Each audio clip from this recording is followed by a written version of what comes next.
Retournons en arrière, un peu de flashback. Il y a cela quelques années, on a tous été sur le choc de voir un noir américain se faire brutalement tuer par un policier blanc. Hello, welcome to Indus Channel. De fur et à mesure que le temps passe, je me rends compte que les noirs deviennent de plus en plus ignorants de ce qui se passe en Afrique ou dans les différents pays africains, mais savent ou de fois s'impliquent dans les différents problèmes qui se passent dans le monde. Par exemple, nous avons la crise ukrainienne. En Afrique, c'est le sujet de commentaires. Qui n'en parle pas? Retournons en arrière, un peu de flashback. Il y a cela quelques années, on a tous été sur le choc de voir un noir américain se faire brutalement tuer par un policier blanc. Et de cela était né le fameux slogan Black Lives Matter, signifiant simplement que la vie des noirs compte. Mais aujourd'hui, j'ai l'impression que cette expression Black Lives Matter concerne juste les noirs américains. Parce que quand les noirs meurent ou sont victimes des injustices horribles en Afrique, très peu de personnes s'intéressent vraiment. C'est vraiment dommage de le dire, mais peu d'Africains s'intéressent vraiment aux problèmes de l'Afrique. Depuis pratiquement un mois, 8 mineurs sont bloqués à Perquois, au Burkina Faso, abandonnés à leur propre sort. Et en deuxième position, l'entreprise Traveling Mining, qui est une entreprise canadienne qui exploite les mines de zinc au Burkina Faso, se comporte d'une manière légère, se comporte comme si c'était les animaux qui cherchaient à venir en aide. On ne voit pas cette entreprise agir de manière concrète, en se battant corps et âme pour pouvoir repêcher leurs employés qui sont enterrés à 700 mètres dans le sol. Je vous invite à suivre cette vidéo jusqu'à la fin parce qu'on doit se poser les vraies questions, à savoir qu'est-ce qui se passe en Afrique et qu'est-ce que les Africains font de manière concrète. Si tu es nouveau dans cette chaîne, n'hésite pas à t'abonner et activer les cloches de notification pour ne rien manquer du tout. Ici, on parle de motivation, de comportement et de vision. Parce que je suis persuadé que la vraie maladie de ce continent est le comportement et la vision de ses habitants. Donc, rejoins-moi pour qu'ensemble on développe ce continent à notre petite échelle. Fin de parenthèse. Revenons sur ce qui se passe à Perquois au Burkina Faso. Ici, on parle de 8 personnes.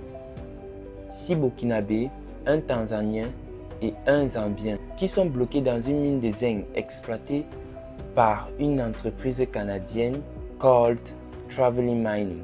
Ce qui est honteux dans cette histoire, c'est que on a envoyé ces hommes travailler à plus de 700 mètres de profondeur sans prendre un minimum de précaution avec tous ces dangers-là.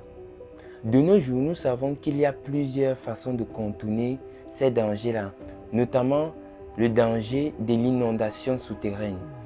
En prenant les bons moyens de précaution, les bons moyens de dispositifs et les bons moyens de capteurs, on peut voir l'inondation progresser et faire sortir rapidement les personnes.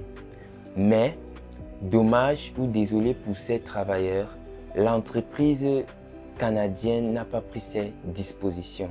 Voilà les gens qui laissent les familles, qui viennent travailler dans une mine à 700 mètres de profondeur, sans aucune précaution, sûrement avec un salaire indigne, qui se font bloquer par une inondation souterraine depuis le 16 avril.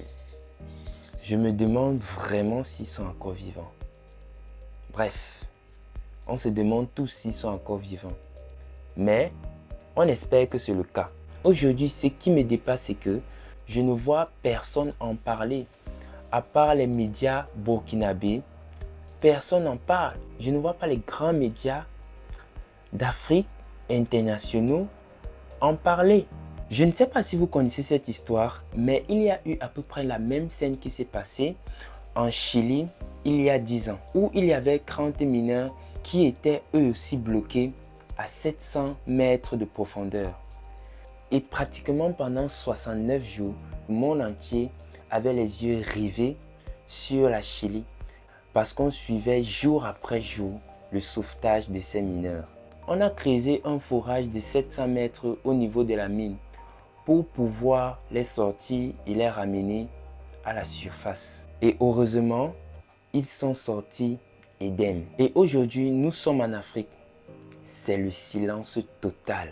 C'est pour dire simplement ou de manière indirecte que la vie des Africains sont moins importante que la vie d'autres personnes parce qu'il n'y a pas une opération rapide et efficace pour sauver ces Africains-là. Ce sont les questions qui passent dans ma tête. C'est vraiment dommage qu'on ne se valorise pas nous-mêmes en tant qu'Africains. Quand il s'agit de copier les choses qui n'ont pas de sens, la façon de parler, la façon de s'habiller, la façon d'être des autres personnes, nous sommes les champions. Mais quand il s'agit de poser les actes positifs, les actes concrets, les actes pertinents, les Africains ne sont pas là.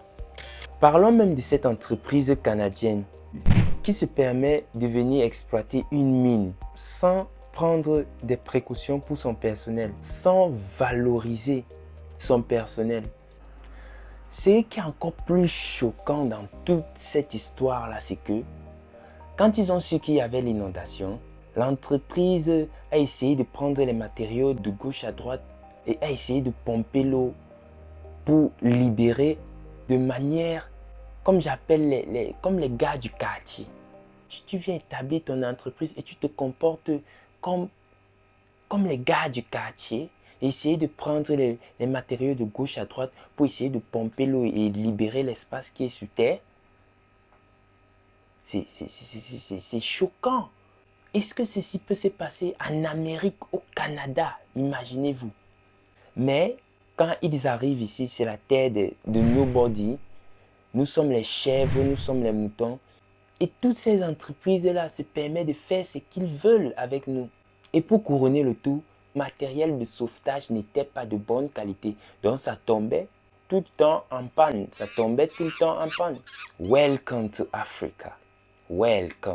Dans les normes, les entreprises qui opèrent dans ce secteur d'activité-là ne doivent pas seulement avoir des contrats qui stipulent de prendre les précautions pour les personnels. Mais le gouvernement doit vérifier et faire en sorte que ces conditions-là sont bel et bien respectées. Comme on le fait si bien dans d'autres pays. Et si ce n'est pas respecté, on les sanctionne. Comme on fait dans d'autres pays. Mais malheureusement, quand ça arrive en Afrique, tout est permis.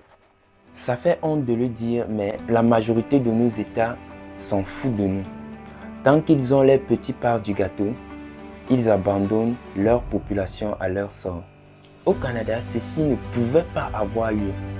Et même si, par accident, ça avait lieu, il y aurait eu des dispositions immédiates sur le coup pour régler cet incident. Mais comme nous sommes sur la terre de tout est permis, je dis ceci parce que ce n'est pas la première fois que ça se passe.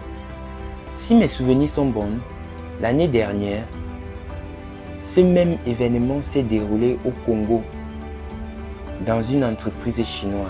Et il y a eu un silence absolu. Et cette entreprise a reçu 0 sanction. Ouais, 0 sanction. Et ne vous inquiétez pas, il y a des cas comme ça répétitifs. C'est juste que certains cas sont faits de manière super discrète. Mais des cas comme ça, il y en a plusieurs. Donc, tant que nos États ne seront pas fermes avec ces entreprises-là et exiger des précautions optimales dans les différentes entreprises à risque qui viennent exploiter quoi que ce soit, qui va impliquer les risques sur les populations ou sur les travailleurs locaux, tant qu'il n'y aurait pas cette fermeté-là, ces actes vont toujours se répéter et on va aborder le même discours pendant des années et des années. Nous arrivons au thème de cette vidéo et tout ce que je peux dire ici est que les Africains doivent connaître ce qui se passe dans les continents. Et les entreprises qui viennent établir les sociétés doivent prendre les responsabilités en main. Je ne sais pas si cette nouvelle vient trop tard ou par chance, mais suite aux dernières informations que j'ai eu accès, le Ghana a envoyé les matériaux de sauvetage. Sud-Afrique a aussi envoyé les matériaux de sauvetage. Sincèrement, moi je pense que si cette entreprise-là était en Europe, elle aurait fait importer rapidement ces matériaux. Dites-moi ce que vous en pensez dans les commentaires et surtout partagez la vidéo parce que les Africains doivent être informés de ce qui se passe en Afrique. Lâchez-moi un gros pouce bleu si la vidéo vous a plu et n'oubliez pas de vous abonner. Yes I. Moi c'est Andy. Et toi? Goodbye.